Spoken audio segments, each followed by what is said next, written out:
tarde, Adriano, tudo bem? Como você está? Boa tarde, Priscila. Tudo bem? Preparado Pro- aqui para a nossa última entrevista de 2021, A né? nossa última entrevista do quadro Trajetórias. Hoje a gente vai estar falando aqui com o Luiz Gabriel Proviciato, que foi meu aluno no ensino médio lá no Colégio São José. Daqui a pouco a gente fala um pouquinho sobre isso. Mas primeiro vamos apresentar, né, o Luiz para o nosso público, conhecer um pouquinho do trabalho, uma partinha da trajetória acadêmica dele. O Luiz ele é licenciado em Filosofia pela PUC Campinas. O trabalho de conclusão de curso dele foi o conceito de ser no mundo a partir da análise de Martin Heidegger. Ele também é mestre em Ciências da Religião pela Pontifícia Universidade Católica de Campinas, então aqui também pela PUC, e a sua dissertação foi A Visão de Mundo e Teologia como Repercussão do Cristianismo Originário, Considerações Fenomenológicas em Martin Heidegger. E, Adriano, fala para gente o que ele estudou no doutorado, como foi um pouquinho o doutorado dele. Bom, Priscila, seguindo nesse nosso momento Lattes, o Luiz é doutor em Ciência da Religião pela Universidade Federal de Juiz de Fora, em Filosofia pela Universidade de Évora, em Portugal, na modalidade doutorado com tutela, para dupla titulação, implicações em Filosofia e Teologia Cristã em Martin Heidegger, um estudo sistemático da Conferência Fenomenológica, oh meu Deus, me desculpem, Fenomenologia e Teologia, que ele concluiu este ano, né? Também tem, durante a graduação na PUC, ele desenvolveu trabalhos de iniciação científica, de monitoria de disciplinas como lógica aristotélica, lógica simbólica, história da filosofia antiga e filosofia geral, problemas metafísicos. Bom, é isso aí. Bom, começando então, queria dar boas-vindas a você, Luiz Gabriel Provinciato. Dizer que a gente tem uma parte da história que é comum, e o que é comum na nossa história é o Colégio São José. Foi a primeira escola que eu lecionei quando eu cheguei aqui na região, né? Então, eu cheguei com uma mão na frente e outra mão atrás, e as irmãs lá do Colégio São José, elas me deram a oportunidade de começar a selecionar um sistema etapa, lembrando aí, né, 3 provas por semana, apesar que eu não sei se é muito legal você lembrar disso, não, mas eu lembro que tinha uma comunidade no Orkut que era assim, no Colégio São José, fiz mais provas do que amigos, eu não sei se você se lembra dessa comunidade, mas foi uma escola que eu gostei demais de dar aula, sabe? Eu tenho muitas boas referências, eu tenho alunos que eu levo assim, ainda tenho presentes na minha vida. Eu tive amigos ali, tanto de professores quanto de alunos, mais até relações assim de amizade com alunos que eu trago comigo até hoje. E eu fiquei muito feliz quando eu vi assim a sua trajetória, o seu caminho, tudo aquilo que a gente vai falar aqui um pouquinho mais detalhadamente hoje, né, para eu saber, porque tem coisas que a gente não sabe, a gente vê só nas mídias sociais aquilo que vocês acabam postando, né? Mas eu me lembro que lá atrás você tinha um desejo de ser padre, e não era o único. No Colégio São José, acho que era meio uma tradição, alguns alunos, eles terem esse sentimento, né, esse querer ser padre. O Eduardo Milaré era um, que inclusive hoje ele é padre mesmo, da paróquia Nossa Senhora de Assunção, lá em Porto Ferreira. O Gustavo Boriolo, não sei se você lembra dele, era outro. Ele defendeu em março deste ano também o doutorado dele em engenharia civil, era outro que queria ser padre. Eu vou, inclusive, chamar o Gustavo para a gente fazer uma entrevista, bater um papo aqui também no canal, nesse quadro Trajetórias. E eu queria saber, assim, como que você chegou no Colégio São José? Conta para a gente como e quando surgiu o seu desejo de ser padre, por que que você desistiu de ser, e o que que mudou na sua vida de lá para cá. Bom, boa tarde, Priscila, boa tarde, Adriano. Primeiro quero agradecer o convite, dizer que é uma alegria enorme poder participar do canal de vocês, dando uma entrevista falando um pouco da minha trajetória, que é uma trajetória de vida, uma trajetória acadêmica, porque, como eu costumo dizer, desde que eu me conheço por gente, eu estou dentro de uma escola.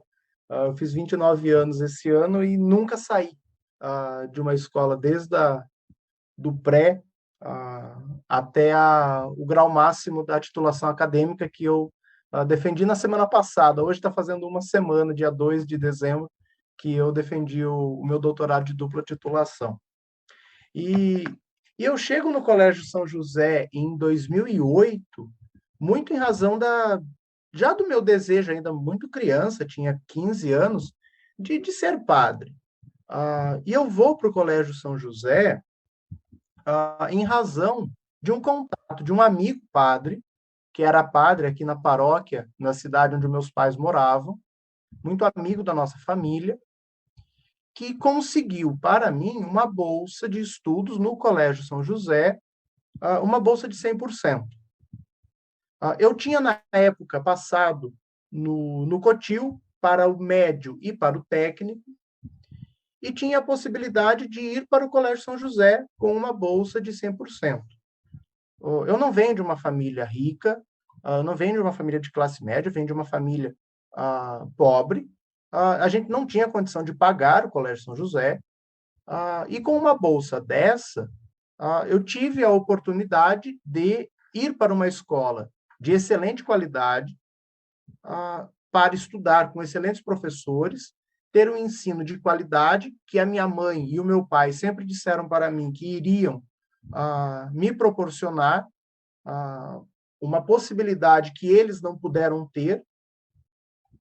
E aí eu fui estudar no Colégio São José, com uma regra que me foi apresentada pela irmã Cecília na conversa que nós tivemos, meu pai, minha mãe, o padre que conseguiu a bolsa para mim e eu. Eu não poderia ter nenhuma nota vermelha. Eu não poderia ficar de recuperação em nenhuma disciplina, em nenhum dos 3 anos do ensino médio, porque senão no mês seguinte a minha bolsa seria cortada. Então, eu entro no colégio com uma pressão enorme, não para ser um bom aluno e não por ser um bom aluno. Eu lembro que eu era um bom aluno, mas eu tinha essa pressão de que eu não poderia perder essa oportunidade. E eu falo, Pri, que o colégio, de fato, eu fiz mais provas que amigos no colégio, ele me deu uma rotina de estudos. Justamente por o sistema etapa é muito etapa, o nome já diz isso. Ele é muito até desumano em certos pontos, pela quantidade de conteúdo, pelo modo como ele é aplicado, mas ele imprime, querendo ou não, um método no aluno. E eu levo, até hoje não, vamos ser generosos, mas eu levei isso comigo durante um bom tempo. O rigor do estudo, de sentar, estudar, rever o material, preparar o material, escrever com as próprias palavras aquilo que você aprendeu, perguntar, não ter medo de questionar, levar para a aula já uma leitura prévia do que vai ser apresentado na aula. Então, eu levei isso para a minha graduação. Então, assim, eu pude fazer uma graduação muito bem feita em razão da base que eu tive no Colégio São José. Bom, e eu fui fazer uma graduação em filosofia, não muito por escolha, mas porque a formação para o sacerdócio exige uma formação em filosofia e uma formação em teologia. E o que eu queria? Olha que interessante, né? No alto dos meus 16 anos, 17, eu tinha certeza de que eu queria ser padre. Olha que coisa fantástica, né? E isso muito em razão da minha formação. Assim, se vocês me perguntarem, eu sou cristão por tradição, afinal a gente está no Ocidente, a gente, querendo ou não, tem uma base cristã de fundo da nossa formação. Eu sou católico por formação dos meus pais, de frequentar a Igreja Católica durante muito tempo, de fazer catequese, de fazer todos os sacramentos que eram necessários, da iniciação cristã, batismo, primeira comunhão, crisma, de ser coroinha na igreja, de perceber que lá era um ambiente legal, era um ambiente gostoso, de amizade. E ali eu fui percebendo que talvez esse ambiente fosse o ambiente que eu gostaria de levar para o resto da minha vida. Esse ambiente de dentro da igreja. E conversando com o padre da época, ele falou, Gabriel, assim, você ainda é muito novo para falar isso. A gente precisa fazer um processo, um discernimento vocacional. E aí eu fui fazer um acompanhamento pela Diocese de Limeira, que são os encontros vocacionais, para saber se de fato era isso que eu gostaria de fazer da minha vida, se era ser padre ou não. E nos encontros vocacionais eu pude perceber, olha, é mesmo, eu quero esse ambiente, eu quero essa rotina, eu quero essa vida. Eu sinto que esse é a minha vocação. A minha vocação é ser padre. E eu passei todo o ensino médio, não em função disso, mas tendo isso em vista. Tendo em vista que eu gostaria de ser padre. Depois fazendo o processo, confirmando essa minha vontade, esse meu desejo. E entrei para o seminário em 2011. Entrei para o seminário menor, que é um ano de preparação para o seminário maior. O seminário maior fica em Campinas, o seminário menor fica em Limeira. O seminário menor, ele tem uma função muito específica, que é não só de preparação para o vestibular, para passar no vestibular da PUC, mas é a formação de um grupo, que é o grupo que vai ser o seu durante todos os 8 anos de formação para o sacerdócio. São os 3 anos da Faculdade de Filosofia, os 4 anos da Faculdade de Teologia e o primeiro ano do seminário menor. Então, o primeiro ano do seminário tem essa função de formar o grupo. E eu fui para o seminário em 2011. E posso dizer que tive a alegria de ter um grupo muito bom, de ter um grupo unido, um grupo de diálogo, um grupo de amigos. Nós nos formamos amigos dentro do seminário. Amizade que eu levo até hoje na minha vida, mesmo saindo do seminário já há 7, 8 anos. E aí passando esse primeiro ano, eu fui para Campinas. Fui fazer filosofia. E se você me perguntar se essa era a minha primeira escolha de faculdade que eu gostaria de fazer, eu vou falar para você que não. No final do ensino médio, eu tinha 3 coisas em mente. A primeira delas era ir para o seminário. E eu sabendo que indo para o seminário eu ia ter que fazer filosofia e teologia. Eu tinha em mente também fazer um curso de engenharia química. Porque eu gostava de exatas e eu gostava de química. E eu gostava de química orgânica. Então, tem uma relação extremamente evidente, né, entre filosofia e química orgânica. Olha que coisa super evidente essas 2 áreas, né? E eu tinha uma terceira coisa em vista. Vocês vão falar, olha que fantástico. Eu tinha em mente fazer um curso de geologia. Por que geologia? Porque eu também gostava de humanas, mas eu gostava mais de exatas. E eu fui pesquisando na época do ensino médio que o curso de geologia meio que conciliava as 2 coisas. Uma parte de formação humana e uma parte de formação de exatas. Então, eu tinha essas 3 coisas em mente. Vou para o seminário, faço filosofia e teologia, sou padre. Vou fazer engenharia química, vou fazer geologia. Bom, o que eu tenho há mais tempo comigo é que eu quero ser padre. Então, vou optar por ir para o seminário. Estando no seminário, eu descobri uma coisa que, bom, é a primeira vez que eu falo disso num canal do YouTube, numa entrevista. Eu descobri uma coisa que me deixou um pouco abalado. Um pouco não, muito abalado. Eu descobri que no terceiro ano do ensino médio, os professores do Colégio São José, eles pediram uma reunião com os meus pais para convencerem os meus pais a não me deixarem ir para o seminário. Porque eu era um bom aluno. Eu tinha boas notas, eu era um dos principais alunos da sala, um dos melhores alunos da sala. E os professores disseram que eu indo para o seminário seria um desperdício de inteligência. Eu descobri isso já estando no seminário.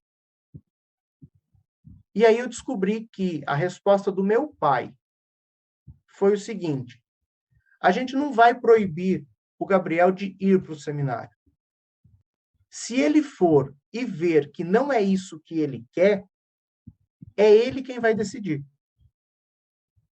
Então, eu sou muito grato nesse momento aos meus pais por sempre me incentivarem e por, nesse momento, terem decidido por isso e terem me escondido isso. Porque eu não sei qual seria a minha reação há 12 anos atrás, com uma cabeça de 19 anos, sabendo disso. Hoje, eu sou grato pelos meus pais terem tomado essa decisão, por terem escondido isso de mim e terem contado depois. Bom, estando no seminário, e aí já no seminário maior, na faculdade, fazendo faculdade, eu começo a perceber. Bom, primeiro eu começo a me descontentar com algumas coisas, porque eu tinha uma visão externa da igreja. Eu tinha uma participação, é claro, mas eu ainda não fazia parte da lógica interna do sistema.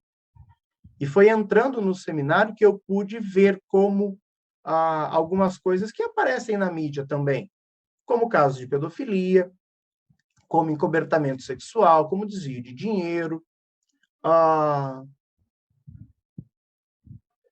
Eu pude perceber que isso é mesmo real. E que não era esse o ambiente que eu queria estar. E isso foi me gerando dúvidas de que, será que eu, estando aqui dentro, não sou capaz de mudar isso? Será que eu preciso sair disso? Será que eu devo abandonar esse lugar? Será que eu não posso tentar fazer desse lugar um lugar melhor? Assim, foram dúvidas que foram surgindo para mim no final do primeiro ano da faculdade, quando já estava com 2 anos como seminarista. E aí, no final do primeiro ano da faculdade, eu estava tendo a disciplina de metafísica.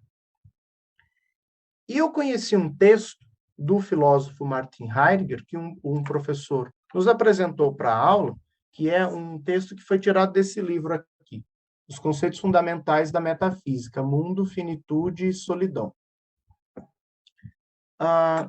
É um texto, estava no contexto da disciplina, no contexto da aula, e o texto falava mais ou menos assim, de que a pedra, ela é pobre de mundo. Porque, por mais que você, por exemplo, a garrafinha de água, você pega a garrafinha daqui, muda para cá, ela continua inerte. Ela não sente, ela não tem percepção desse ambiente. O animal é pobre, quer dizer, a pedra é sem mundo. O animal é pobre de mundo, porque ele tem uma percepção inicial, ele não tem uma percepção avançada do mundo, ele reage instintivamente às coisas. E aí o exemplo que o Heidegger dá é o da aranha. A aranha tece a teia para pegar o mosquito, não porque ela sabe o tamanho do mosquito, mas porque ela evoluiu e ela só produz teia nesse sentido.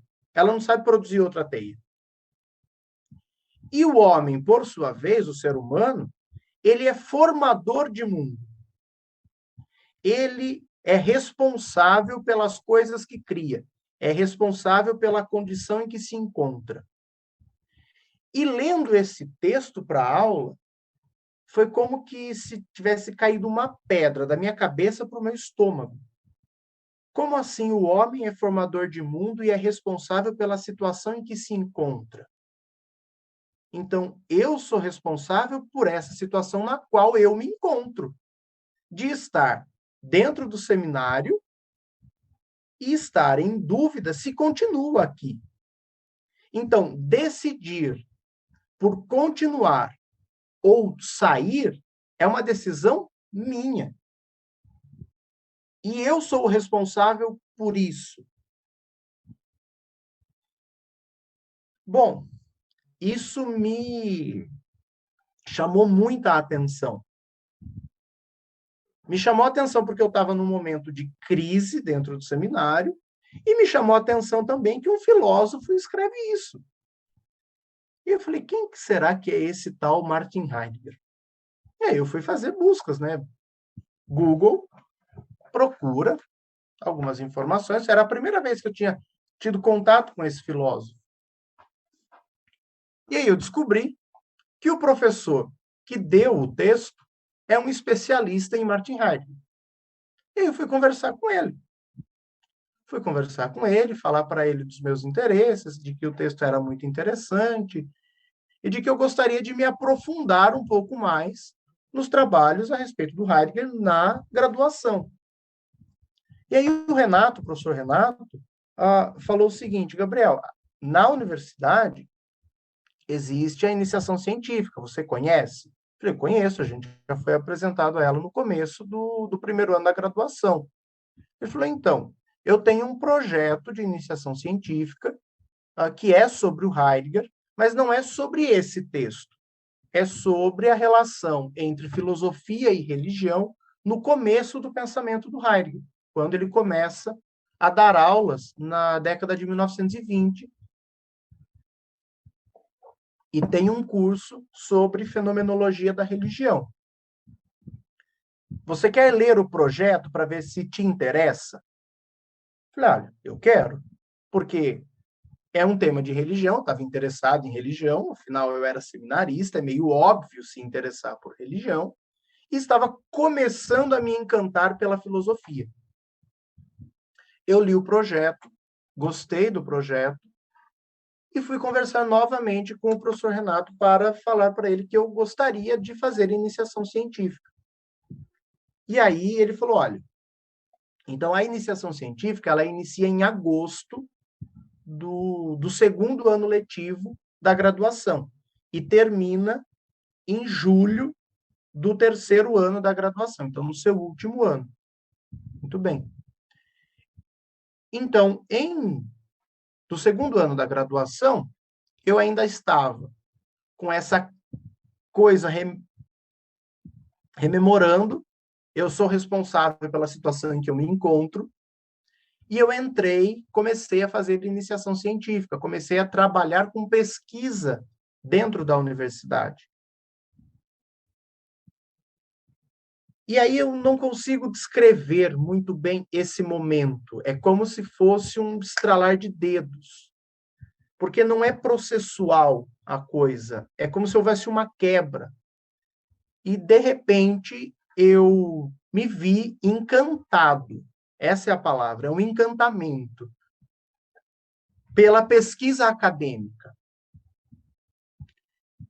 E me vendo encantado pela pesquisa acadêmica, eu fui percebendo que a minha vocação para ser padre não era tanto uma vocação para o sacerdócio, mas era uma vocação para o ensino. Era uma vocação mesmo para ser professor, para passar para os outros aquilo que eu aprendi, para tentar formar, para tentar instruir outras pessoas. Terminado o segundo ano de graduação, metade da iniciação científica, eu fui conversar com o reitor do seminário e falar para ele que talvez eu terminasse a faculdade de filosofia e saísse do seminário, porque eu não estava mais seguro da minha vocação para ser padre, embora eu estivesse muito grato à Igreja Católica por ter me proporcionado a oportunidade de estudo. E eu lembro que o reitor do seminário falou o seguinte, você não pode tomar essa decisão sozinho. Assim como é feito um processo para entrar, é preciso fazer um processo para sair, para ver se é mesmo sua vontade sair do seminário. Então, o terceiro ano da faculdade foi um ano que, do ponto de vista vocacional, foi um ano em que eu fiz o processo de saída do seminário. Assim como eu levei 1 ano e meio para entrar, para tomar a decisão para entrar, eu levei 1 ano para tomar a decisão para sair. E quando eu saí, eu já tinha concluído a iniciação científica e eu tinha certeza de que o que eu gostaria de fazer era ensinar, era ser professor. Então, eu concluo a faculdade de filosofia, a licenciatura em filosofia, tendo essa certeza, a certeza de que a minha vocação era uma vocação para ser professor. E para ser professor, mas não somente ensinando aquilo que eu já aprendi, mas ser professor trabalhando sempre para me atualizar, para me manter sempre por dentro daquilo que há de mais novo, do que as pessoas estão debatendo, do que as pessoas estão pensando a respeito da área que eu aprendi a amar, que é a área de filosofia. E, com isso, terminada a iniciação científica, eu vi um mundo aberto à minha frente, que era o mundo da pós-graduação. E o mundo da pós-graduação, na PUC de Campinas, se abria para mim como uma continuidade da iniciação científica, onde eu trabalhei a relação entre filosofia e religião, no início do pensamento do Heidegger, para transformar isso em um projeto de mestrado em ciência da religião, trabalhando a relação entre filosofia e religião ainda em Heidegger. Então, é meio que foi um processo natural, vamos chamar ele de natural, tanto a minha entrada, quanto a minha saída e o meu ingresso na pós-graduação. E no mestrado, eu, de fato, confirmei essa minha vontade, esse meu desejo de ser professor. E eu fui ter uma experiência, assim, eu fui trabalhar, assim, por mais que eu tive bolsa da CAPES durante o mestrado, a bolsa da CAPES não era suficiente, eu precisava pagar aluguel em Campinas, eu precisava comer, eu precisava pagar transporte, eu precisava comprar livro, eu precisava pagar xerox. São coisas que quem já passou pela pós-graduação sabe que R$ 1.500 de bolsa de mestrado, sem 13º, sem férias, não tem nenhum tipo de auxílio para nada, não tem para comprar livro, para tirar xerox, para transporte. Dependendo do livro ainda, né, Luiz? Tem livros aí que custa 200, 250, R$ 300, alguns livros 300, mais caros. Então, assim, se é o livro da sua pesquisa, então isso daí é muito pouco. Eu sei porque eu fui bolsista e realmente era difícil viver só com o valor da bolsa. E aí eu fui dar aula. E aí eu consegui emprego num colégio particular na cidade de Artur Nogueira. Eu dava aula de filosofia e sociologia. E as aulas que eu consegui pegar lá, eu dava 2 dias da semana aula, tinha aula 2 dias do mestrado, era suficiente para eu sobreviver. E ainda consegui guardar um pouco de dinheiro vivendo no limite. E foi uma experiência muito boa, a experiência da docência para o ensino médio. Eu gostei muito de trabalhar com os adolescentes. Só que eu pude perceber que não é esse público que eu gostaria de trabalhar na educação. Conforme eu fui avançando no mestrado, conforme eu ia para congresso para apresentar trabalho, conforme eu fui apresentando partes da minha pesquisa, eu fui percebendo que o meu maior desejo era debater com o que na universidade se chama de pares, com os pares acadêmicos. E de que o ensino médio, trabalhar com o ensino médio, mostrou para mim que, se eu continuasse lá, eu acabaria sendo um profissional eu não seria um bom profissional. Eu não conseguiria atingir o público, não conseguiria atingir os alunos da melhor maneira possível, porque não era aquilo propriamente que eu queria. O que eu queria era trabalhar dentro da universidade, era trabalhar com o ensino superior e trabalhar com pesquisa dentro do ensino superior. Foi assim que eu terminei o mestrado e fui para o doutorado. Foi tudo imediato, assim, foi tudo ligado um no outro. Só que aqui eu vou fazer uma pausa. Na verdade, eu vou abrir um parêntese.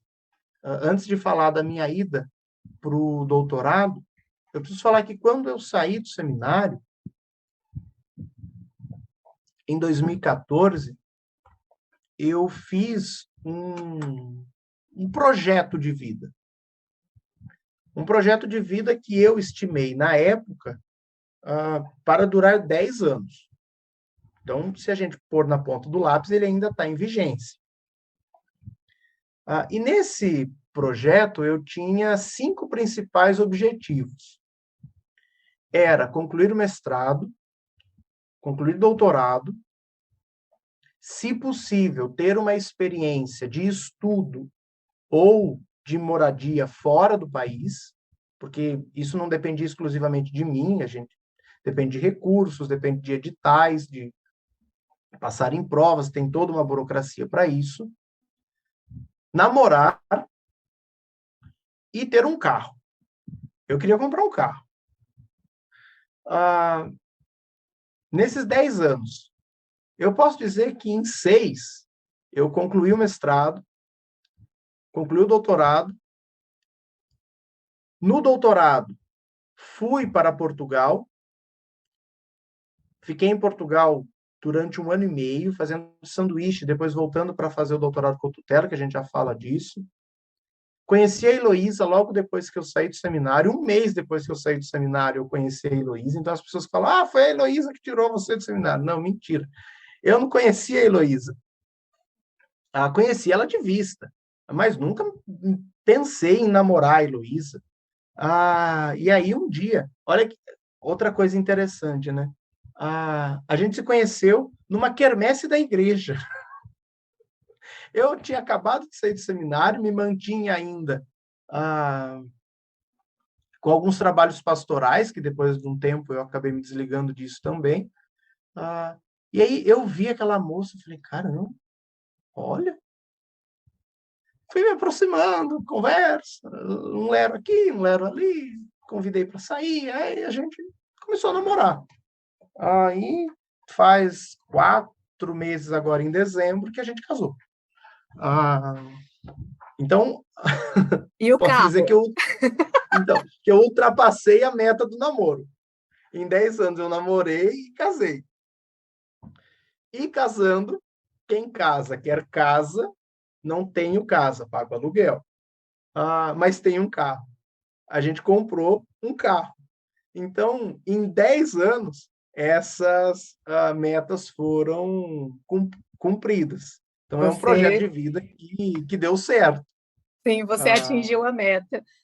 Gabriel, você falou uma coisa a respeito da reunião que os professores fizeram com seus pais para saber, para tentar, digamos assim, te desviar do caminho do seminário e levar você para o mundo das ciências, né? Eu lembro que quando o Gustavo Boriolo estava no 3º ano do ensino médio, a gente não chegou a fazer reunião com os pais dele, mas era uma dúvida que ele tinha, porque ele entrou com o sentimento de ser padre também. E eu acho que ele foi gostando da pesquisa, assim, o Gustavo participou de algumas coisas interessantes, a gente até participou daquele congresso jovem que tem, ele foi para Brasília, sabe? E o Gustavo também tem uma participação política muito grande, ele vem de uma família de sindicalistas. Então, assim, eu acho que na escola, eu não sabia até que ponto que o ser padre era uma decisão do Gustavo de um agradecimento para a escola por ter dado a oportunidade dele estudar lá, ele também era bolsista, ou que era realmente vocação. E a gente conversava muito, a gente era muito próximo. E ele chegou para mim e perguntou, Pri, o que você acha? Eu vou para o seminário ou eu vou para a faculdade? E a gente sempre naquele interesse de desviar o aluno para o mundo das ciências, né? Como eu já falei aqui. A gente acaba se esquecendo que também, né, o mundo ali religioso também precisa de bons profissionais, de bons padres. E eu falei assim, Gustavo, faz o seguinte, presta o vestibular. Tá? Eu acho muito pouco provável, depois que eu receber a carta da USP na sua casa, que você fale, não, vou querer ir para o seminário. Mas presta o vestibular. Se você prestar o vestibular, agora está tudo muito fresco na sua cabeça, você consegue passar. Se você prestar o vestibular e lá na frente você fala assim, olha, não, a minha vocação é ser padre, vá para o seminário. Mas uma vez que você vai para o seminário, e aí, porque ele queria engenharia, né? E depois você fala assim, não, não é minha vocação, eu quero fazer engenharia, você vai ter que fazer cursinho, vai ter um trabalho aí nesse meio. Então, presta, entra na faculdade, se a sua vocação realmente for ser padre, você vai ser, né?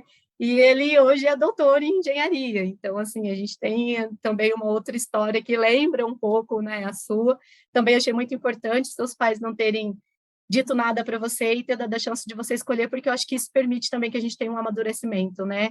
E são as nossas escolhas, é a gente que tem que fazer as escolhas para a gente, né? Não os outros. Assim, Pri, logo no começo que eu comecei a namorar a Heloísa, a gente começou a namorar, a Heloísa perguntou para mim, Gabriel, se você pudesse fazer diferente e não ir para o seminário, você faria? Eu falei, olha, não. Eu sou muito grato ao tudo que eu aprendi no seminário. Só que se eu não tivesse ido, talvez eu não conhecesse você. Talvez eu não estivesse aqui, talvez eu não tivesse me encantado pela pesquisa. Então, assim, nós somos as decisões que a gente toma, e nós somos responsáveis por isso.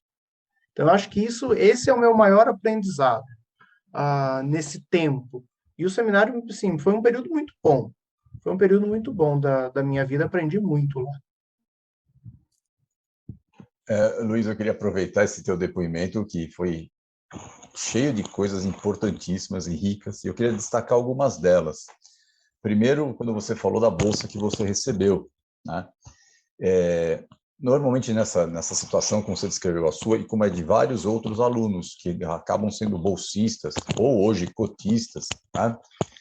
Que tem a oportunidade, uma oportunidade que naturalmente, né, pelo seu lugar na sociedade, dificilmente teriam, é colocado vamos dizer assim, uma meta, né? Então, se você não podia ter notas vermelhas. Eu entendo isso, mas assim, eu acho uma pressão imensa para um jovem de 15, 16 anos.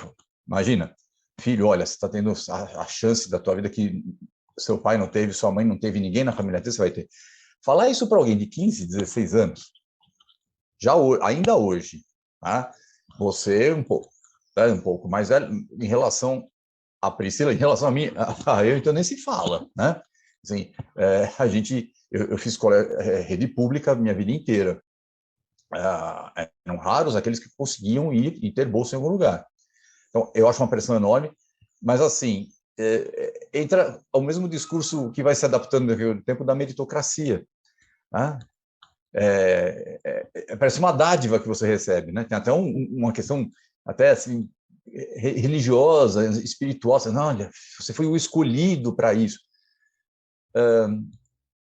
Entendo você colocar parâmetros para um aluno ter isso, mas assim, poxa vida, você foi escolhido porque você tinha alguma coisa. Se aquele padre conhecido da sua família te indicou, é porque ele viu em você um potencial. Talvez isso que você foi descobrindo ao decorrer dos anos, como você foi descrevendo aqui. Uma nota vermelha que você tirasse um dia que você não tivesse num bom momento, que acontece com todos nós, poderia ter interrompido tudo isso. Então, essas inflexibilidades, né, dentro dessas opções que são colocadas, né, eu, quando fiz um curso de especialização, eu escrevi alguma coisa no meu trabalho final com relação a isso, que a meritocracia é uma dádiva de lugares marcados. Né? Você tem, tá tendo uma opção, mas aqui, tá? Desse jeito. Tá? O outro pode, você não pode. Né? Então, já está descaracterizando a desigualdade aí, mesmo com isso. Então, eu acho essa sua colocação importante, né? Queria destacar isso. A questão fiz mais provas do que amigos, o curso, eu tive vários alunos que foram para essa mesma instituição de ensino, e eles chamavam de estafa, né? Menos em você mesmo, trabalhando até o slogan. Eram 3 provas por semana, terça, quinta e sexta, e eu lembro que eu passava nas salas dos pequenininhos, porque lá tinha do maternal até o ensino médio. E eu passava na sala dos pequenininhos, eles não conseguiam relar o pé no chão, balançando os pezinhos e fazendo a prova da semana, assim, sabe? Então, quer dizer, era um sistema didático bem difícil, bastante sem conteúdo. querer sair da linha e entrar em outra, assim, eu vi esse curso, essa metodologia crescer. Eu fiz um curso de preparação para vestibular curto lá, quando eu passei na faculdade. Minha irmã estudou lá para preparatória da faculdade, e eu trabalhei lá como bedel logo que eu entrei na faculdade para me sustentar no primeiro ano da faculdade. Então, assim, eu vivia aquele ambiente. Era uma pressão muito grande. Alunos meus falavam, nossa, a gente tem 12 aulas por dia, com 15 anos de idade, né?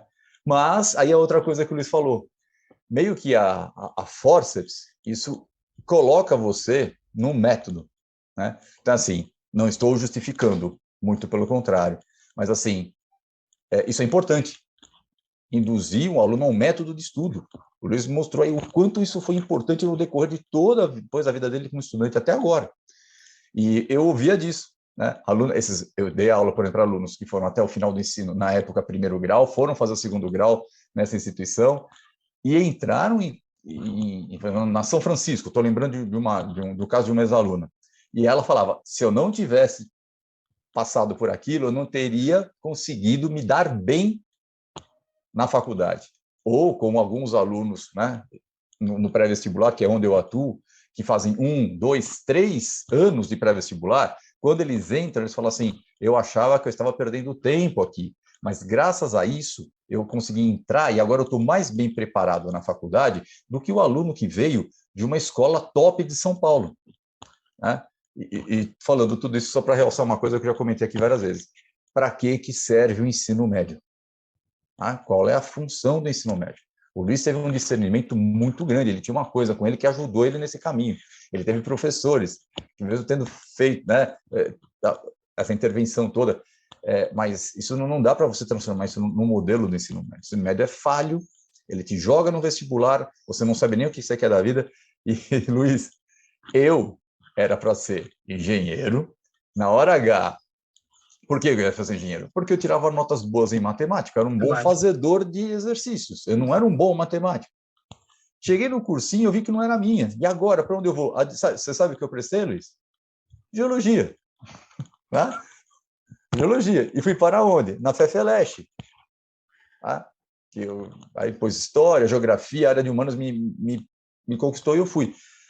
Eu acho isso. Você é uma pessoa indecisa? Não, a gente tem que fazer as escolhas e elas vêm no momento certo. No momento assim, certo de começar, e uma coisa que você falou bem, que muita gente vê isso como demérito, como fraqueza. O momento certo de parar, né, Luiz?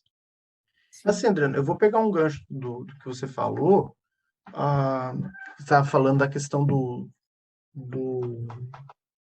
da meta que é imposta a uma criança de 15 anos, e depois, durante o período da formação do sacerdócio, tem alguns seminários que restringem, assim, que condicionam, melhor dizendo, que condicionam a permanência do seminarista no seminário pela nota que ele tira na universidade. Como se a formação de um bom padre passasse somente pela formação acadêmica, né? E aí, pegando o gancho que eu queria, não era nem esse. Eu pude transformar essa meta que me foi imposta durante o ensino médio na graduação em uma forma de gratidão. Porque no seminário, a gente não paga para dormir, a gente não paga para morar, a gente não paga para comer, a gente não paga para estudar, e a gente não paga para, no final de semana, ir fazer o trabalho pastoral em outra cidade, que o seminário dá o valor da passagem para a gente. A gente ganhava um pró-labore de R$100 por mês para fazer alguma coisa, para ir no shopping, comer um lanche e assistir um filme. Era o que dava para fazer por mês. Imagina, quando eu fui bolsista de iniciação científica, eu fui bolsista do CNPq. Ganhava 400. Imagina, aquilo era um rio de dinheiro para mim. O que eu comprei de livro durante um ano de graduação, durante um ano de iniciação científica, foi fantástico. Porque eu ia na Paulus e na Vozes, nossa, eu fazia festa com R$400, porque eu não tinha outro tipo de preocupação. Luiz, eu fui bolsista da FAPESP, e FAPESP no mestrado mandava auxílio, acho que era de R$2.500 para a gente comprar livro. E só para jogar um pouco mais de lenha nessa fogueira, hoje, numa conversa de rede que eu vi de alguns ex-alunos que são pesquisadores, já chega a 80 os pesquisadores que abandonaram a CAPES. 80, hoje, sim. Hoje, só hoje. Então, assim, você pode olhar para essa condição de não ter que pagar para morar, pagar para comer, pagar a universidade e falar, isso é um privilégio. De fato, para muitos é um privilégio. Só que eu escutei uma vez do mesmo padre que conseguiu a bolsa para mim, que é um padre muito amigo meu, ele me falou o seguinte, Gabriel, quem paga para vocês estarem lá é aquela senhorinha que vem aqui e coloca R$ 2 na igreja, que às vezes faz falta para ela comprar pão. Então, o mínimo que a gente pode fazer é ser um bom aluno na universidade. O mínimo que a gente pode fazer é ser um bom seminarista. Então, eu era um bom aluno na universidade no começo, não porque eu queria ter as melhores notas, não porque eu queria ser o principal aluno da sala, mas era a forma de gratidão por aquelas pessoas que eu nem conhecia, que estavam me proporcionando me dedicar única e exclusivamente a estudar, a me formar. Então, eu me coloquei assim, eu transformei a meta que me foi imposta pelo Colégio São José numa meta própria. Eu não aceitava nota baixa. Eu não aceitava, assim, eu tenho um amigo, inclusive hoje à noite a gente vai se encontrar, quando eu tirava 9 em prova e o professor não justificava por que tirou um ponto, eu ia cobrar o professor. Quando eu fazia trabalho que valia 4, o professor dava 3,5, não justificava porque tinha meio ponto, eu ia lá conversar com o professor. E aí, professor? O que faltou no trabalho? Porque eu me coloquei essa meta. E aí, depois de um tempo, eu fui percebendo que isso precisa ser mais ameno. A gente não pode viver no limite. A gente tem que se autorizar, às vezes, a não ser bom em tudo.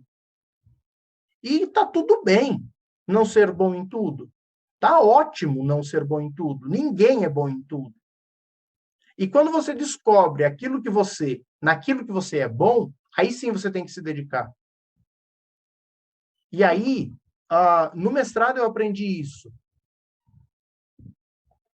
Porque a diferença da graduação para o mestrado é o seguinte: a graduação você pode até ser empurrado a fazer. No mestrado é você que escolheu estar lá. Então, se você não está dando conta, a decisão é sua.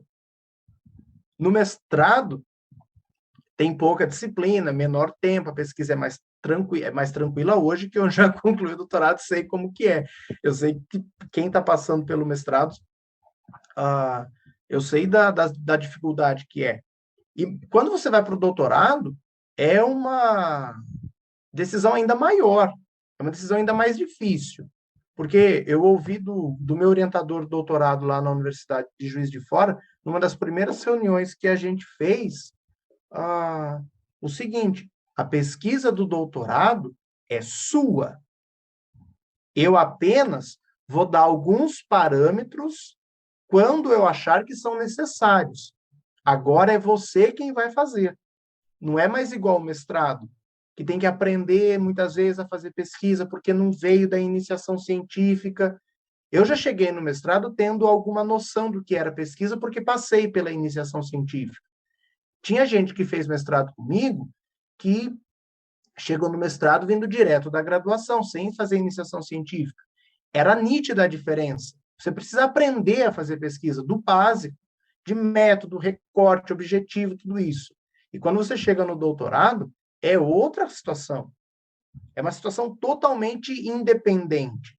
O seu orientador ele está ali para assinar por você, porque você precisa da figura do orientador. Eu sei que em muitos lugares o orientador quer fazer a pesquisa pelo aluno e quer que o aluno faça a pesquisa dele, não a pesquisa do aluno, mas eu tive a sorte de ter, na Universidade Federal de Juiz de Fora, um orientador que me falou: a pesquisa é sua, eu estou aqui para dar alguns parâmetros para você. E olha só, né, Priscila, nós estamos hoje com a última entrevista de 2021. Na segunda entrevista né, desse nosso quadro, que foi com a Cíntia Bittar, ela falou a mesma coisa, ela queria ser cientista. Então, o que ela foi conversar com os professores da escola, os professores disseram, olha, você vai ter que fazer pesquisa. Então, assim que ela entrou na universidade, ela foi fazer iniciação científica. Né? Então, ela acabou a graduação, ela já emendou o mestrado.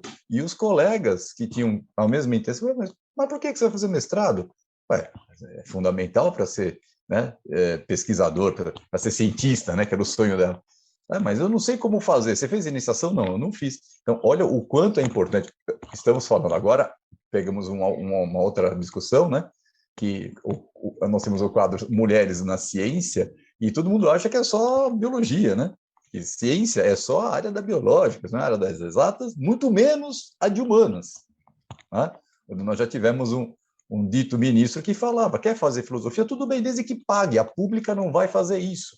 Né? Aqui não é para isso, aqui é para formar outras coisas. Então, assim, fechando o ciclo 2021, né, Pri?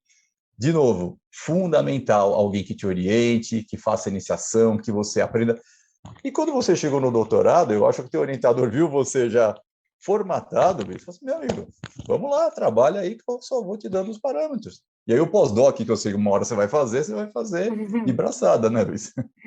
Ô, Luiz, já aproveita e fala para a gente, né, do seu doutorado. Você fez no sistema de doutorado sanduíche, né, com tutela pela Universidade de Évora, em Portugal. Fala aí, conta quanto tempo você morou lá fora, Nossa. como que foi o sistema de bolsa, como que você conseguiu, né? Tudo, Olha, mostra os assim, caminhos aí para gente.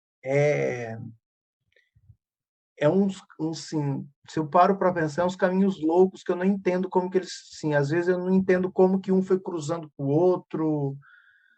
Foi assim, eu terminei o mestrado na PUC de Campinas, ainda não tinha doutorado, ainda não tenho o doutorado, porque eles ainda não têm a nota 4 para pedir o doutorado. E eu não queria esperar a PUC de Campinas. E eu falei para a Heloísa, logo que a gente começou a namorar, a minha intenção é fazer mestrado e doutorado. E talvez o doutorado não seja aqui na região. Talvez eu precise me mudar. Então, esteja ciente disso, de que namorar comigo vai implicar estar longe em algum momento. Pois bem, o momento chegou. Eu terminei o mestrado e eu fui procurar lugares aonde eu poderia desenvolver a minha pesquisa, ainda em Heidegger, ainda relacionando filosofia e religião no pensamento do Heidegger. E aí eu descobri o programa de Ciência e Religião em Juiz de Fora, na Universidade Federal, que tem a área de concentração de filosofia da religião. E tinha um professor que orientava trabalhos em Heidegger. E aí eu entrei em contato com o professor e fui para lá, para uma primeira reunião. Isso em outubro de 2016. Nem tinha defendido o mestrado. E na primeira conversa que eu tive com o Paulo Afonso, ele, foi o meu orientador, ele falou assim para mim, você conhece alguma professora ou algum professor fora do país? Eu falei, olha, conhecer, não, eu tenho contato através dos professores da PUC de Campinas. Ele falou, ótimo, é para lá que você vai no doutorado sanduíche. Eu lembro que eu fiquei espantado, falei, mas professor, eu nem passei no processo seletivo. Ele falou, não, a vaga, eu vou abrir uma vaga só, essa vaga é sua, você passa no processo seletivo, a gente faz o que precisa fazer, você se inscreve no edital de doutorado sanduíche e vai para lá, para Évora. Mas, gente, como assim? Como assim? É fácil assim ir para fora do país? Fiquei assustado, eu confesso que eu fiquei assustado. Bom, para passar no processo seletivo, é um dia inteiro de prova específica e 2 provas de idioma. Inglês, obrigatório, e alemão, que é o idioma do autor que eu estudo. Aí você vai falar, mas você já sabia alemão? Bom, desde o começo do mestrado, com a bolsa que eu tive, eu sempre tive o intuito de investir a bolsa em mim e na minha formação. Então, eu sempre que precisava que eu comprava livro, tanto é que eu tenho bastante livro, tenho a intenção de formar uma biblioteca, e eu fui fazer curso de alemão, porque era o autor que eu gostava. Fui fazer curso, uma aula particular, eu não podia pagar um curso sistemático, a aula particular era mais barata. Fui fazer aula particular de alemão desde o começo do mestrado. Então, fiz a prova de alemão, passei nas duas, passei na de inglês, na de alemão, na específica, entrei para o doutorado, e aí o meu orientador falou o seguinte: a gente vai fechar o projeto de pesquisa, você vai escrever já uma parte da sua pesquisa, vai fazer a banca de qualificação e vai concorrer à Bolsa Sanduíche, que vai abrir agora no meio do ano. Porque tem pouca gente que vai se inscrever, pelo que eu estou sabendo. Você consegue? Eu falei, claro que eu consigo, a gente dá um jeito. Foi um semestre louco, louco. Eu morava em Juiz de Fora, eu morava com uma amiga. A gente fez graduação junto, iniciação científica junto, mestrado junto, doutorado junto, a Maiara. A gente dividia um apartamento em Juiz de Fora. Era a semana inteira estudando. Eu saía 3 vezes na semana, que eram as 3 vezes que eu tinha aula, que eu via gente diferente. O resto era só estudar a semana inteira para dar conta de fechar o projeto de pesquisa, escrever um texto para qualificação, para poder me inscrever no edital de Bolsa Sanduíche. Durante o doutorado inteiro, eu tive Bolsa CAPES também. E aí, eu me inscrevi no edital e fui classificado. Classifiquei para a Bolsa. O programa de pós-graduação tinha 2 bolsas de 1 ano. E houve 4 candidatos. Nós fizemos assim, o edital, enviamos o projeto de pesquisa, não tem prova. A única prova é a prova de idioma, que você tem que apresentar B2 no inglês, mesmo para ir para país de língua portuguesa. Fiz a prova na universidade, consegui a nota, e aí a universidade, assim, o programa de pós-graduação chamou os 4 e falou, olha, ao invés de nós classificarmos e darmos bolsa para 2 de 1 ano, o que vocês acham de dividir 2 bolsas de 1 ano em 4 bolsas de 6 meses para cada um? Todo mundo aceitou, todo mundo conseguia fazer o doutorado sanduíche. Com bolsa da CAPES. A gente interrompia a bolsa no Brasil e recebia a bolsa referente ao doutorado sanduíche. E aí eu fui. Em outubro de 2018, então logo eu entrei no doutorado em março de 2017, já em outubro de 2018, com 1 ano e meio, eu já fui para o doutorado sanduíche, na Universidade de Évora, em Portugal. E fiquei lá, pela primeira vez, até março de 2019. E, chegando em Portugal, eu conheci uma menina que estava fazendo também doutorado sanduíche na Universidade de Évora, da USP, a Laís, que é da faculdade, que é doutorado, e ela é doutora em psicologia, e estava fazendo doutorado sanduíche com a mesma orientadora que me acolheu, que é a professora Irene. E aí a gente ficou amigo. Trajetórias bem parecidas, que nos levaram até Évora. E aí, estando lá, durante o período sanduíche, a gente ouviu dizer que existia uma coisa chamada doutorado cotutela. E aí a gente foi investigar o que é esse doutorado cotutela. O doutorado cotutela ele serve para uma dupla titulação acadêmica.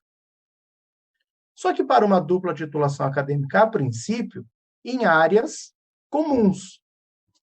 Por exemplo, psicologia no Brasil, psicologia na Sorbonne, na França. Um doutorado cotutela que é feito um período no Brasil e um período no exterior. Nós éramos de áreas diferentes. A minha de ciência da religião no Brasil, a da Laís em psicologia. Mas nós tínhamos um recorte objetivo e metodológico da nossa pesquisa que também interessa a filosofia. A Laís, na psicologia ou na ciência da religião, recorte em filosofia da religião, na relação entre religião e filosofia no Heidegger, nós conseguimos justificar a nossa pesquisa também dentro da filosofia. Bom, filosofia era a minha área de formação, não era uma coisa tão estranha para mim. A filosofia não é estranha para mim. Eu nunca saí da filosofia, por mais que a minha formação seja em ciência da religião. Eu sempre me mantive fiel à filosofia da religião. E aí nós conseguimos conversar com os nossos orientadores, com as nossas instituições, e as duas acataram a nossa ideia de transformar um doutorado, que era um doutorado sanduíche, em um doutorado de cotutela. Para isso era preciso o aceite dos dois orientadores e as duas universidades escreverem um termo de acordo com as regras, assinarem todas as partes, que eram lá 10 pessoas, desde o reitor até o orientador, para que isso fosse concretizado. E aí nós fomos atrás de transformar o nosso doutorado em doutorado dupla titulação. Nesse doutorado para dupla titulação, a Universidade de Évora exigia que nós permanecêssemos lá mais um ano letivo, sem contar o período sanduíche, porque o período sanduíche é uma coisa, a cotutela é outra coisa. Isso a gente foi descobrir lá. A gente achava que dava para transformar uma coisa em outra aproveitando o sanduíche. Não, não dava. Tinha que voltar para lá. E aí, a gente precisava voltar para Évora para ficar o ano letivo 2019, 2020 inteiro. Eu não tinha bolsa para isso. A minha bolsa era para o doutorado sanduíche. 6 meses. Recebi em euro. Converti para real, deu uma boa quantia. O que eu fiz? Fecha a mão para manter o dinheiro que eu não ia gastar, que eu não ia poder gastar no sanduíche, para a cotutela. Eu ia ter que ficar mais um ano lá. Voltei para o Brasil em abril, fui procurar algum jeito de não perder a minha bolsa. Porque se eu estou fora do Brasil, a CAPES corta a minha bolsa aqui no Brasil. E aí eu descobri uma portaria do Ministério da Educação que permite ao aluno que faz cotutela manter a bolsa CAPES aqui no Brasil. Eu acionei essa portaria e mantive a minha bolsa em vigência no Brasil, estando em Portugal pela segunda vez. E aí eu estive em Portugal de setembro de 2019 a maio de 2020. E aí veio a pandemia, né? E aí, assim, o que a pandemia... A minha ideia era ficar 3 meses na Alemanha, porque durante o período que eu estive em Portugal, eu tive a oportunidade, devido à bolsa que eu ganhei da CAPES, de pagar um curso de alemão no Goethe Institute, em Lisboa. Então, eu fiz 6 módulos em um semestre. Era uma loucura também. Foram 6 meses violentos de tanto estudar. Era alemão de manhã, alemão de tarde, alemão de noite. E a minha ideia era ficar 3 meses na Alemanha. A pandemia cortou isso, esquece. A pandemia cortou o meu voo. O meu voo de volta para o Brasil foi um voo de segurança do Consulado do Brasil em Lisboa. Porque a Azul, que era a companhia aérea, nem sei se eu posso falar o nome da companhia, agora já falei. Ela cancelou os nossos voos, o meu e da Laís, que a gente ia voltar junto, 10 vezes. E depois de uma determinada data, ela não respondia os nossos e-mails. Quer dizer, não era só os nossos, era de um monte de gente que queria voltar para o Brasil. E a gente recorreu ao consulado. E aí o consulado conseguiu um voo de segurança para a gente voltar para o Brasil. E aí eu voltei para o Brasil em maio de 2020 para concluir a minha pesquisa de doutorado. Chegando aqui, eu cumpri quarentena, afinal, eu ia voltar para casa da minha mãe, tinha minha avó com 85 anos, eu não ia colocar a vida dela em risco, cumpri quarentena num hotel. E no final do ano de 2020, eu tive uma notícia bastante triste, que foi saber, pelo Departamento de Ciência da Religião da Universidade de Juiz de Fora, de que a minha bolsa ia deixar de existir assim que eu entregasse a minha tese de doutorado. Porque nos cortes que tiveram ao longo desse tempo, de 2016 para cá, a minha bolsa ela deixou de existir. E aí, com a pandemia afetou a minha pesquisa, o desenvolvimento da minha pesquisa, a questão de tempo. Eu fiquei assim, para vocês terem uma ideia, em Portugal, quando se decretou lockdown em Portugal, eu e a Laís, a gente dividia apartamento em Lisboa também. Nós ficamos 50 dias trancados, nós saímos 5 vezes. A gente tinha que sair para ir no supermercado, no açougue, tirar o lixo, era tudo, ir na farmácia se precisasse, era tudo de uma vez só. Porque era tudo muito incerto. O que é esse coronavírus? Só sabe que ele espalha muito rápido, que está matando muita gente. Assim, eu fiquei com bastante medo de entrar num estado depressivo lá em Lisboa. Porque era 50 dias, a gente ficou 50 dias dentro de um apartamento, olhando um para a cara do outro, para a parede, para a tela do computador. Eu lembro que eu ligava para a Heloísa, eu via a Heloísa, eu chorava a todo momento, era só chorar.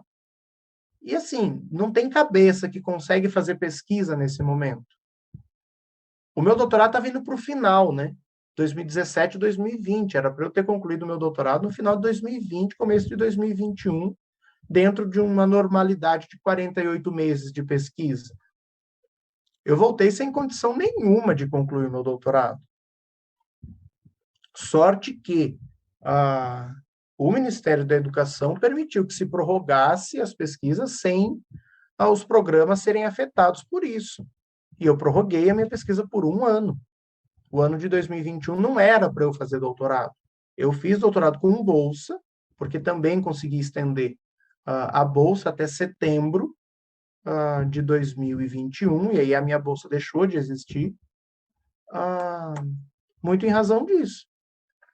E assim, estando em Portugal, a gente percebe a discrepância em relação ao Brasil. Assim, não é só a questão educacional, é a questão da qualidade de vida.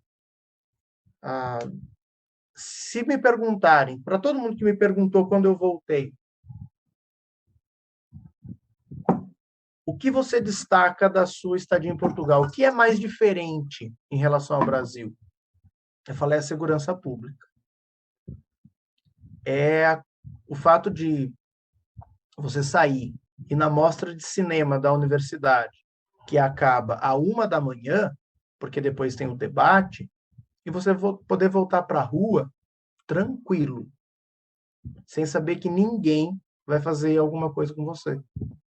Então quer dizer que não tem casos de violência, que não tem casos de assalto? Não, tem. São pontuais. E quando são pontuais, ganham uma repercussão que as pessoas ficam até envergonhadas de que aconteceu. Porque a gente fala, por exemplo, Évora. Eu morei 6 meses em Évora e 1 ano quase em Lisboa. Évora é uma cidade que tem 25 mil habitantes e 5 mil estudantes. Então, chega a 30 mil pessoas. É uma cidade minúscula, minúscula. E a gente brinca, né? Que dos 25 mil habitantes que tem, 22 mil tem mais de 80 anos. Porque é uma cidade muito velha.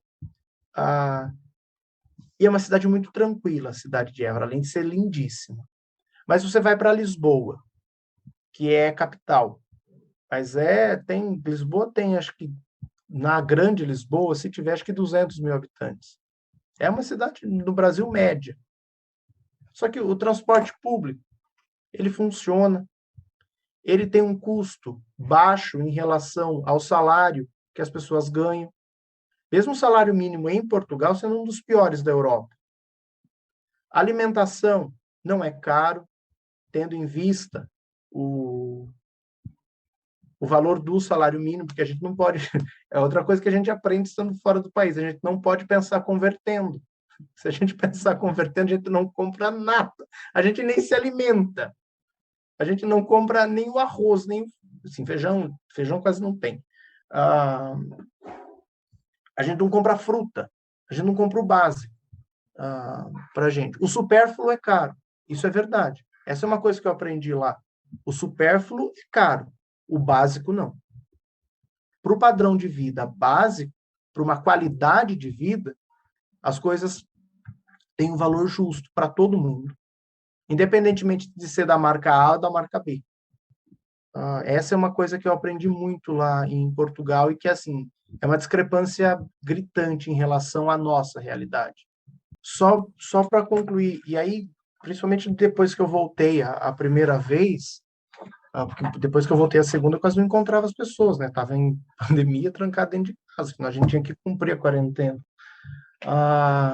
Me perguntavam, mas você pensa em voltar para lá? Você pensa em estabelecer a carreira lá, profissionalmente? Eu falo, olha, é claro que se aparecer a oportunidade, eu não vou balançar, eu não penso nisso. Mas eu não voltei só para o Brasil, porque a CAPES exige um período chamado de período de interstício, que o mesmo período que eu estive fora, eu devo permanecer no Brasil. Então, são 6 meses da Bolsa Sanduíche e 1 ano do período de Cotutera. Então, eu tenho que permanecer no mínimo 1 ano e meio no Brasil, prestando serviços à universidade a que eu pertenço, a questão de publicação, todas essas coisas. Mas eu volto muito mais para contribuir com aquelas pessoas que muitas vezes não têm oportunidade de ir. Não só no sentido de narrar essa minha estadia lá, o que eu aprendi, o que eu deixei de aprender, mas no sentido de proporcionar para essas pessoas, para pessoas que estão começando na graduação, que pensam em ir para a pós-graduação, coisas que eu não tive oportunidade. Material que eu trouxe de lá, que aqui não tem acesso, que aqui não chega. Porque se a gente for importar um livro, a gente vai pagar 400, 500 reais, com frete, com taxa de importação, tudo isso.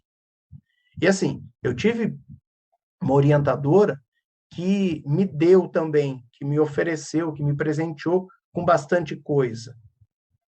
Eu lembro que da primeira vez que eu voltei, eu trouxe na mala, eu deixei as minhas roupas lá, porque eu sabia que eu ia voltar, eu deixei a roupa na casa dela e eu trouxe 2 malas de livro. Eu trouxe 120 livros. E assim, por que você tem todos esses livros, Gabriel? Você precisa de todos esses livros? Você já leu todos esses livros? Não, eu não li todos esses livros. Mas se alguém um dia precisar e eu puder oferecer esse livro para ajudar essa pessoa e eu tiver, para mim vai ser uma gratidão enorme. E ainda mais se eu tiver trazido esse livro de lá e aqui não tiver. Porque essa é outra coisa, aí eu vou emendando um assunto no outro, né? Essa é outra coisa que muitas das vezes falta para a gente, que é o material básico nas ciências humanas, nas ciências biológicas também, os insumos, o material básico para fazer pesquisa. Se não tivesse esses sites piratas que oferecem PDFs de graça, se não houvesse Sci-Hub, eu não tenho condição de pagar $80 em um artigo científico. Eu não tenho condição de pagar $50 em um e-book. Não dá. Porque agora, casado, ou eu pago aluguel ou eu compro isso. Então, eu tenho que acessar esses sites. Então você ajuda esse mercado paralelo? Qual outra via eu tenho? Qual outra via me é oferecida? O portal, você pode, mas o portal de periódicos da CAPES te dá uma infinidade de acesso pela sua universidade, que é pública. Verdade. Concordo. E aquela revista que é de um grupo editorial, que não está presa a uma universidade, que tem como finalidade o lucro.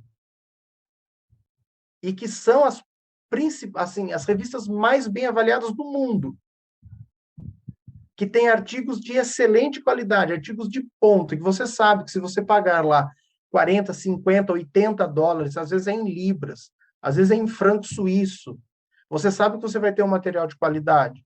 Só que, infelizmente, eu não tenho condição de fazer isso. Eu acho que esses sites que fazem as piratarias aí de artigos científicos, eles fazem um trabalho de utilidade pública, porque eles estão fazendo divulgação científica melhor do que as pessoas que escreveram os próprios artigos, né? Porque se cobrar 50 dólares, 80 dólares para você poder baixar um arquivo, isso é surreal para a maior parte dos estudantes brasileiros. Estou falando de Brasil porque é o que eu conheço, né? Mas assim. E outra coisa, né? Assim, que nem o Luiz falou, e do mesmo jeito que o Lucas também falou aqui, né, Pri? É lucro, você publica para lucro, publica para ficar circulando naquela meia dúzia que discutem entre si sempre a mesma coisa, não amplia, não divulga, né? E aqui, aquilo que a gente já sabe, eu vou repetir porque tem que se repetir, porque isso não pode ficar quieto. Tá? Livro é supérfluo, tá? Então foi sobretaxado a importação, e a gente teve 92% de corte de verba para pesquisa, ou seja, ninguém está dizendo o que aconteceu, a pesquisa está morta para o Brasil. Também está acontecendo na CAPES agora, todo dia 10, 20, 30, que nem hoje 80. Né? Então, os centros de pesquisa estão morrendo e você não vai usar o pirata para acessar? Então, a culpa não é do pirata, não é de você que acessa. Né? A culpa é você ter um mercado de qualidade, mas que visa lucro. Você vai transformar o conhecimento em mercadoria, ponto, e você tem sei lá, se eu posso chamar isso de plano de governo, é um plano, né? De desmontar completamente, né, o conhecimento, a pesquisa, né, como foi agora a indicação de alguém completamente desqualificado para o arquivo, não sei se para o Arquivo Nacional, para os documentos de memória, né, histórica, que é uma pessoa totalmente desqualificada e tem como função acabar com a memória. Então, temos que colocar isso nesse aspecto, um projeto para destruir educação, destruir conhecimento, né? Olha, e você não vai usar o pirata? O que é isso? É impossível. Assim, Adriano, hoje, fazer pesquisa em qualquer âmbito no Brasil é um ato de resistência por si só. É um ato de resistência e é um ato de resistência política. Diante dessa situação de desmanche da educação e desmanche da pesquisa. E insistir nisso, querer trabalhar com isso, assim, quantas pessoas que já me disseram, você é louco de se dedicar à educação, de se dedicar à filosofia, isso não dá dinheiro. Quantas vezes eu tive que responder, mas quem disse que eu estou interessado só em dinheiro? Não dá para viver sem ele. É ilusão achar que dá para viver sem dinheiro. É ilusão achar que os professores não precisam ser bem remunerados. Mas espera aí, não é essa, assim, a formação que eu sempre busquei, a partir do momento que eu identifico, aí eu retomo o começo da nossa fala, né? A partir do momento que eu identifiquei que a minha vocação era ser professor e era trabalhar no ensino superior, eu faço isso porque eu gosto. Faço isso porque me dá prazer. Eu faço isso por satisfação. Mas isso não quer dizer que eu preciso ser mal remunerado, que eu precise apanhar, que eu não precise de recursos necessários, do básico do básico. A gente está falando do básico do básico. Sim. A gente está falando de papel higiênico dentro da universidade. A gente não está falando só de computadores de ponta e de insumo para pesquisa. Eu sou o mais velho dessa turma aqui e eu já ouvi como estudante que o governo, né, gastava tanto com educação e aí na hora que você vai analisar os dados era gasto com papel higiênico. E o papel higiênico porque é para o banheiro da escola, então isso era gasto com educação. Então, construir escola, mas você não contratava professor, não pagava salário adequado, não montava biblioteca. Então, a gente precisa ter, o que você bateu na tecla sempre, é o básico, né? E respeito, né, Luiz? Respeito ao profissional da área de humanas, que sempre, em sala de aula, comumente, em sala de aula, não me desculpe, sala dos professores, né, que é pior. Se vocês das humanas, parece que eu cheguei de uma outra galáxia, né? Eu sou um ET, vocês da humanas falam tudo diferente, vocês são tudo esquisitos. E aí vem o ensino médio, tira geografia, tira história do terceiro ano do médio, né? Ou seja, você falou, é resistência política, né? O que a gente começou a fazer aqui, né, Pri, é um pouco disso. A gente descobriu, de repente, sim, não foi projetado, eu e Priscila não sentamos e fizemos um projeto para tal, de abrir um espaço para as pessoas falarem, né? Você estava falando agora há pouco, eu vou emendando uma coisa na outra, praticamente todos os nossos entrevistados falam isso, e emende, porque aqui é um espaço para falar, aqui é para a gente ouvir, porque está tudo sendo fechado. Mas, assim, outra coisa que assim, não entrou na pauta, mas a gente pode trazer, a questão do ensino religioso. É do pessoal de humanas. Em Minas Gerais, eu falo porque estudei lá em Juiz de Fora.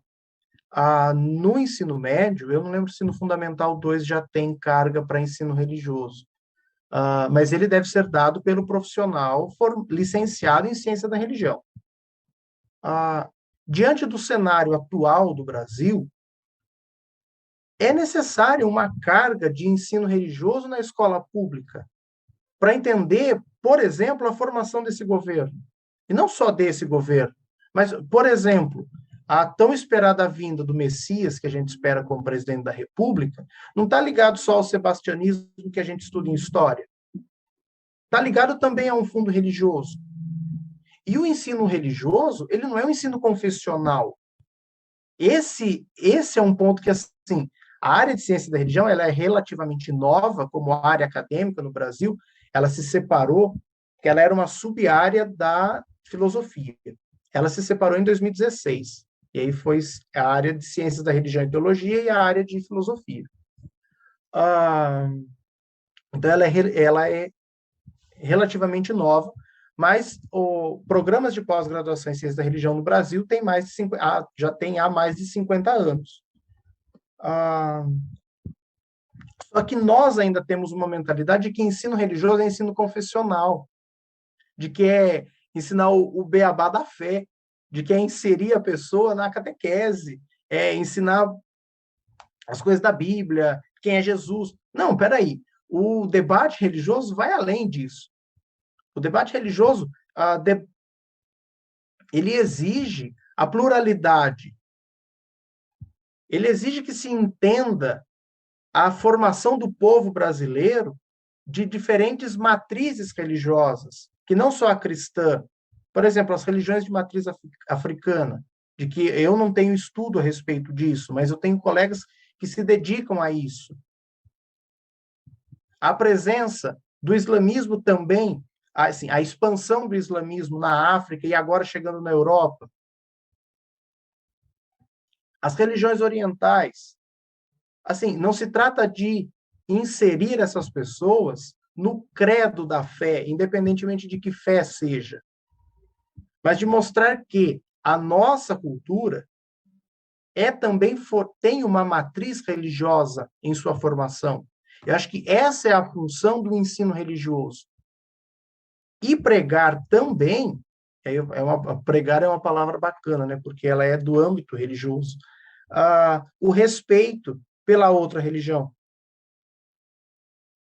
Por que eu sou cristão? Por que eu tenho que matar o outro? Por que eu tenho que impor? Por que a minha Bíblia é mais verdadeira do que o seu Alcorão? Essas são questões que elas acabam chegando no debate público totalmente enviesadas. Agora não, né? Já no começo da pandemia, quando se debatia se igreja deveria fechar, não deveria fechar, o que eu vi de vereadores falando, eu preciso consultar o meu líder religioso, eu preciso consultar o meu líder religioso, eu preciso conversar com o padre, preciso conversar com o bispo.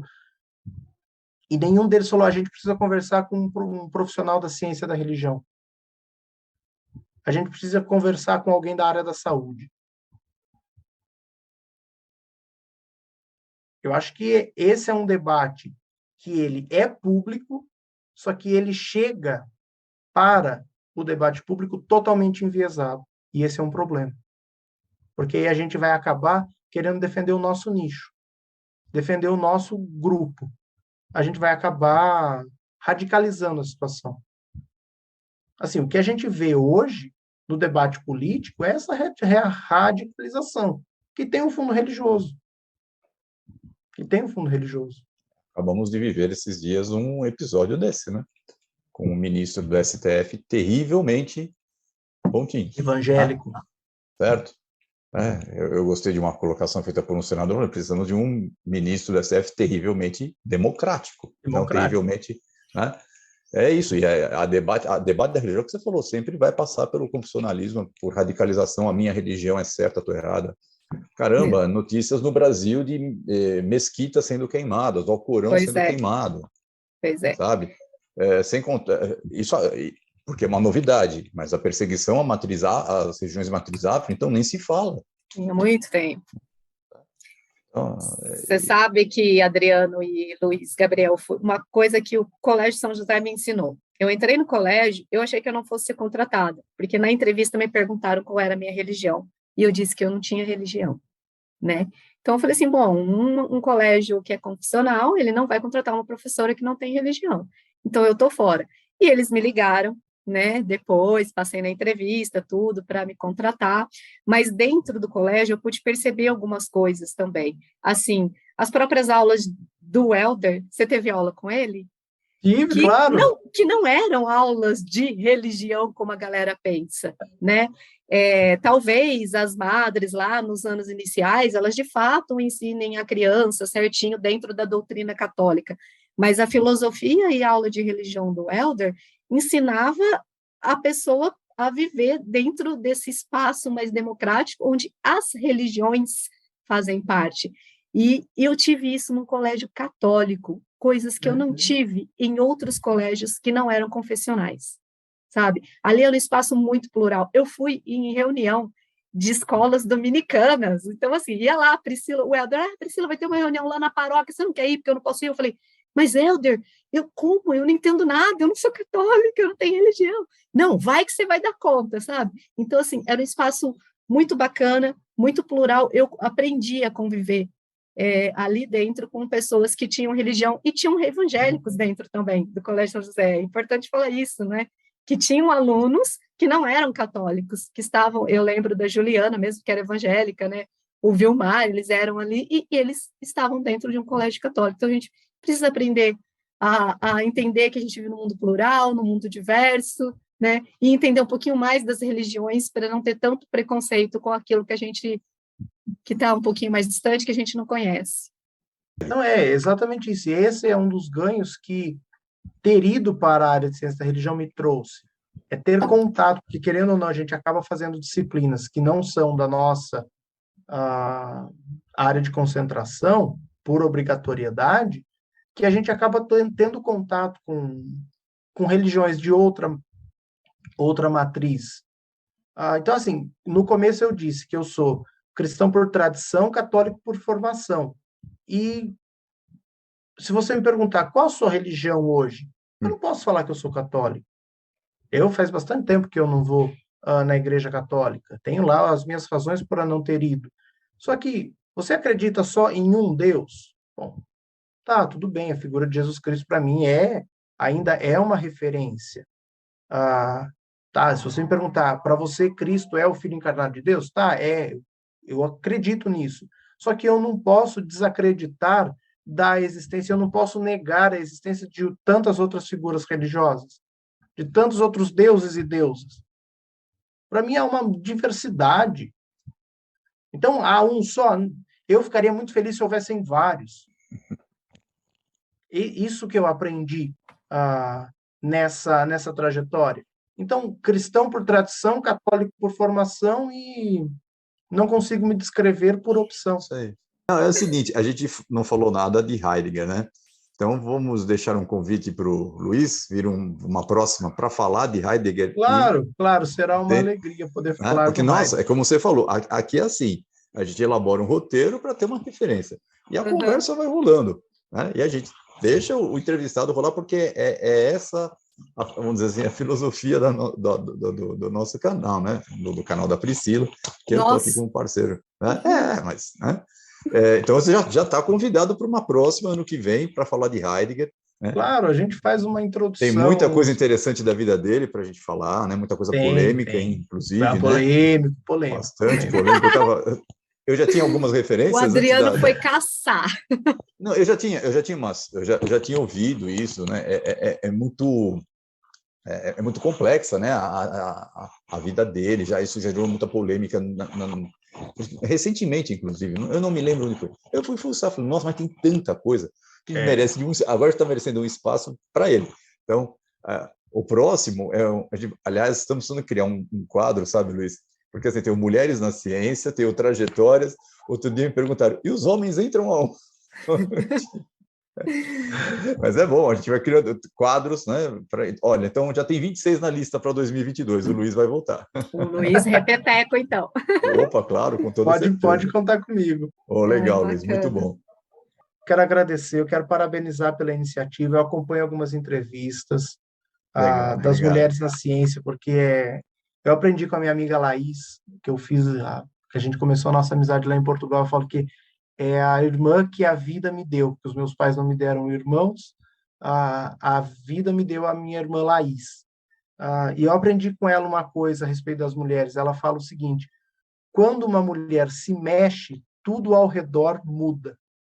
E ver as mulheres na ciência, dar espaço para as mulheres que estão dentro da ciência é muito importante. Então, assim, eu quero parabenizar a Priscila pela iniciativa, o Adriano pela participação, dizer que é uma iniciativa, é pioneira, pelo menos eu não conhecia, não tinha visto em nenhum outro lugar, e dizer, mais uma vez, parabéns e muito obrigado pelo convite, sou muito grato pela Priscila ter passado pela minha vida, ter passado lá pelo Colégio São José, agora ter conhecido o Adriano, e sempre que a gente quiser ter uma prosa de filosofia, vai ser uma alegria enorme. Podem saber disso. Já está escalado como nosso representante. E é muito bom acabar, né, a nossa sequência de entrevistas, né, Priscila, em 2021, com um depoimento desse do Luiz. Né? A gente faz isso, a gente não ganha nada, né, Pri? Não ganha nada. A gente trabalha pra caramba, Priscila fazendo as edições, né? E, sabe, é uma correria entre aulas, a gente se fala, mas tem sido muito revigorante, né? Então, a gente, em 2022, tanto a Priscila quanto eu estamos abrindo um espaço maior na nossa vida, porque vai chegando uma fase da nossa vida que você precisa fazer o que te alimenta, sabe? É lógico, ninguém está dizendo do ganhar dinheiro, do teu conforto, né? Mas a gente precisa alimentar de outra maneira. Se a gente não faz isso, a gente vegeta, né? E foi apesar de tudo, né, Pri, foi um baita de um ano nesse aspecto, né? E sim, legal, Mulheres na Ciência, Trajetórias e que venham mais coisas. Sim, que venham mais quadros e virão mais quadros por aí. Vamos deixar no ar aquela coisinha não está acabando a nossa atividade de 2021. Sim, conta aí. É verdade, porque o pessoal acha que ontem, né, teve a gente falou a última entrevista do quadro Mulheres na Ciência, mas foi a última entrevista do quadro Mulheres na Ciência.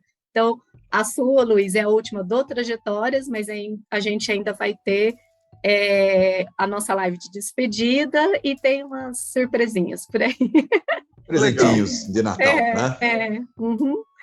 Luiz, eu queria agradecer demais a sua presença, o seu tempo, né, a sua disponibilidade por estar aqui conversando com a gente. Então, fica mesmo o convite para a gente continuar essa prosa o ano que vem, fazer aí um café filosófico aqui no Minuto de Geografia para falar sobre Heidegger. E eu só tenho realmente a agradecer por ter tido a oportunidade de ter aula com você, e assim, alguns alunos eu faço questão de manter no meu Facebook, e você sempre foi um desses. Então, assim, a cada passo seu, quando você entrou, né, no seminário, quando você entrou na filosofia, quando você foi para Portugal, quando você casou, e mais recente agora, quando você defendeu, eu não estava presente, mas eu estava de longe observando. Não vou falar mais, porque senão eu vou chorar de novo. Aí já vai ser a segunda entrevista que eu choro, né? Chorei na do Marley e agora na do Luiz. Mas muito obrigada de verdade. Que emoção, Pri. Muito obrigado, eu que agradeço. Valeu, É Luiz. isso, então, gente. Obrigada, até a próxima. Até a Tchau, próxima. tchau. Tchau, tchau.